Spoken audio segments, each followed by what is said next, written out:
today we are going to talk about why we do not record grades in our homeschool.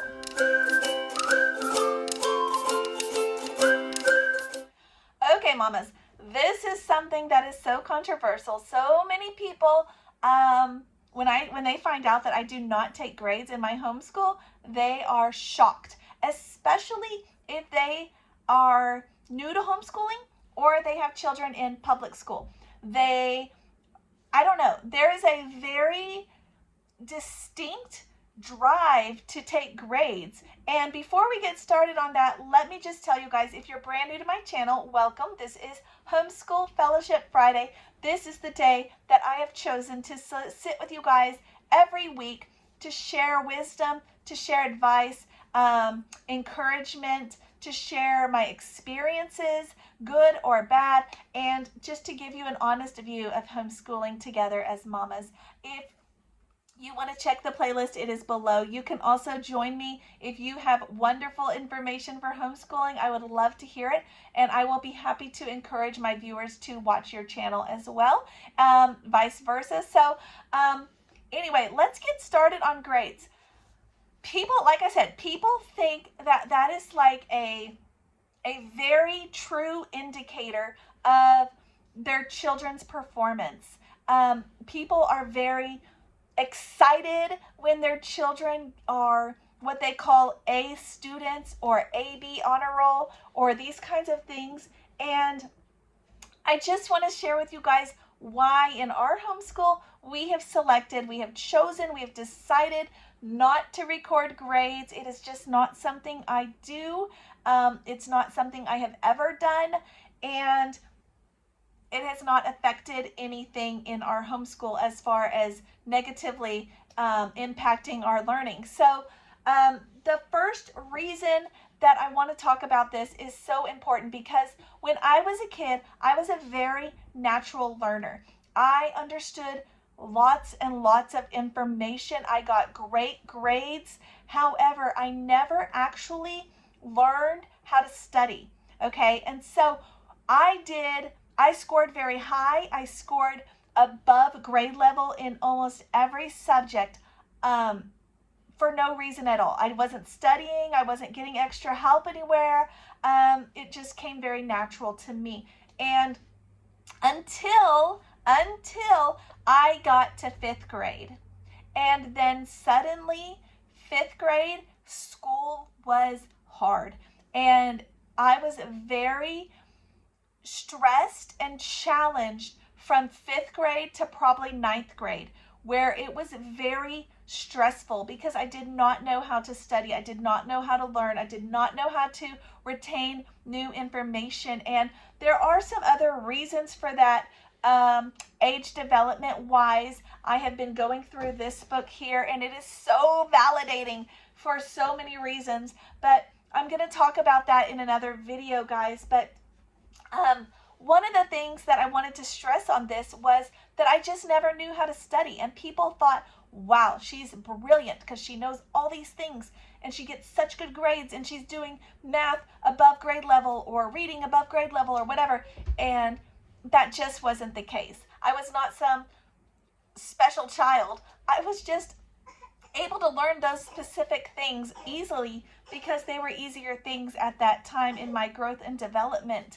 But as I got older, school got really hard, and it could be a lot of reasons, but I started getting really bad grades for a while, and my family, you know, it was just right for them to think this, but they thought that maybe I just wasn't trying as hard. I just wasn't motivated or whatever. And honestly, I don't know what the situation was. I think that I just truly did not know how to study or how to learn properly. But it could very well have been that I had poor instructors. When we take children and we rate them on a scale of how well they are doing compared to other children, or compared to other kids in other grades or other classes or siblings that are not even in the same grade or same class or same teacher, and we start saying, well, they're doing so well and you're not, they're getting all A's and you're not, it could not be the child's fault. In fact, in most cases, I'm going to say it's not the child's fault. it could very well be that they have poor instructors. It could be that. We have all had a teacher that was just not the best at teaching us. I remember one specifically from junior high, or middle school is what they call it now, in 7th grade. He was a math teacher. He was also a football coach. And I would happen to be in a class with a bunch of the football players. And he taught math with football plays, like would write them up on the board with football plays. And I did not understand football. Therefore, I did not understand math that entire school year. There was one person in that class who helped me to understand the lesson, and she would kind of sit by me and say, no, this is what it is, and when you understand this, stop listening to him because he's explaining it for the football players, and that's just going to confuse you. She said, once you know this little part, just stop listening to him at this point. Isn't that strange that I would learn something when I would stop listening to the teacher? So it could be that they have poor instructors. It could also be that they are a late developer, a late bloomer. Think about your kids. For some reason, we always want to compare our kids to other kids, but the fact is God did not make us all the same. And you can see that so clearly even when you look at families, or you look at twins. I have a set of twins. You look at families, though, and you see this child learned to walk at 9 months. This child didn't learn to walk till 16 months or 15 months or whatever. Just because they learned to walk at a different age does not mean that they are a better walker than the other one, right? But that is kind of the mindset, and when I phrase it like that, it makes a lot more sense when you think about it. But just because you learned something earlier does not mean that you are better at it. That is why it is not so good to teach your children reading at such a young age, because just because they learn it to read when they are 5 or 6 does not mean that they are a better reader if they do not learn to read until they are 8 or 9. Lots of children have a range of ages that they learn things, okay? And we just don't understand that, because when we look at the government institutions of schools that are provided for us, and I was a public school kid, so it's very hard for me to step out of that. But when you look at that, that's how it's set up.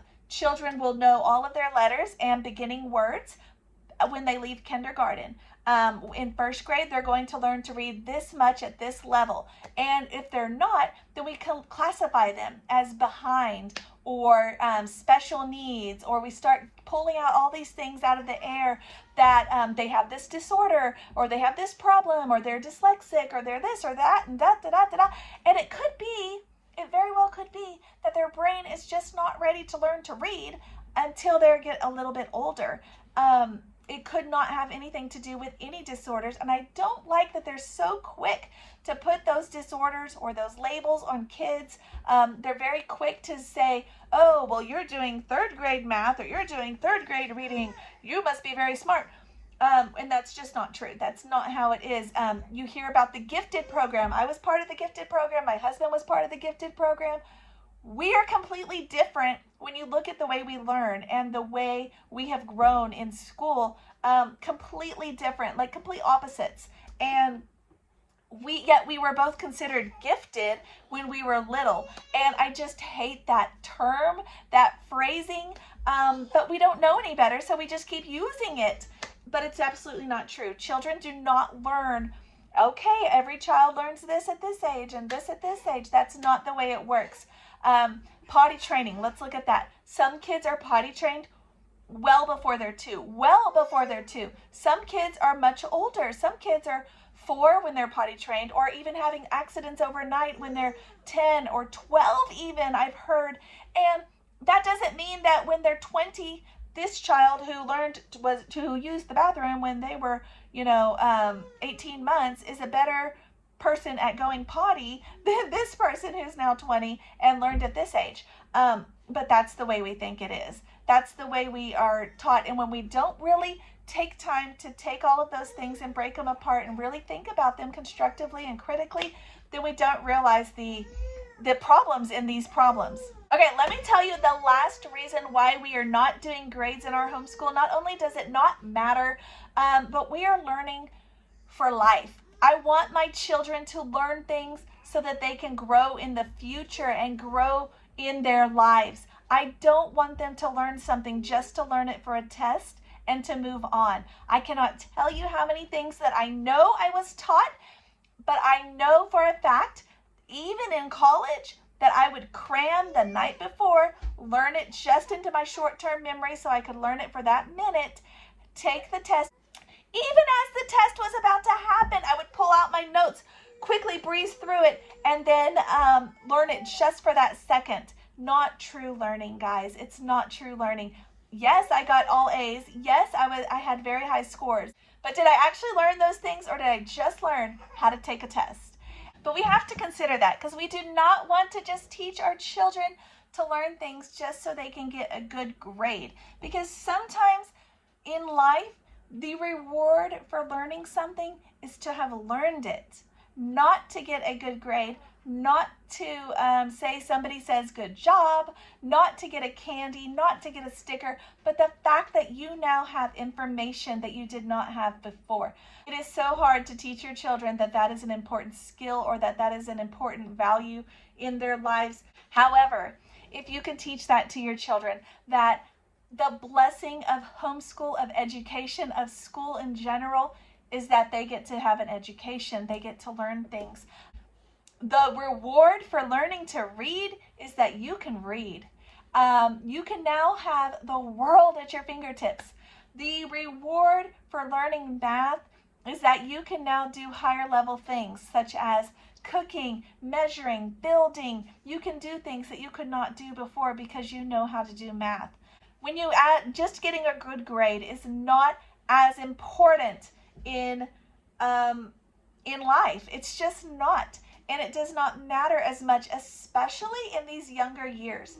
We are just coming up to 7th grade next year, and we're still not going to do grades. We kind of do everything on a pass-fail kind of thing. You know, did you learn it or did you not? Do we need to go back and learn it again? We can do that too. It's not so important to learn something just to take a test or to get a good grade. And I see parents flaunting their children's certificates or grades or report cards or whatever. And I think that's great that your child is learning these things, but we probably should check and see if they're actually learning them. I'm not debating or saying that they're not learning these things, but I just know that the mistake was made in my own life where I was a very good student and then suddenly I wasn't, and it was taken down on me when it was probably more likely poor instructors, that I just wasn't ready for some of the higher level skills that were being thrown at me, and just poor retention, really.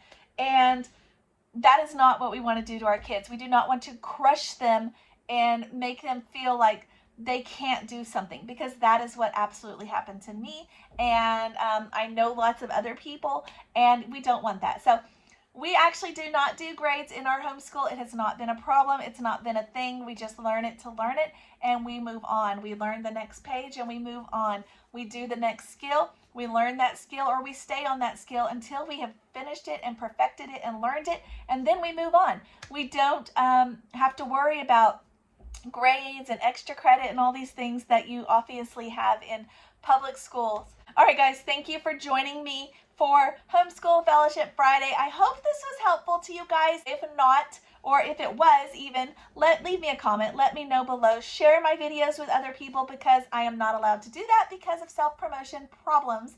They don't let mamas do that. So if you will share them, I will appreciate it. Like, comment, share, subscribe, and I will see you guys next time.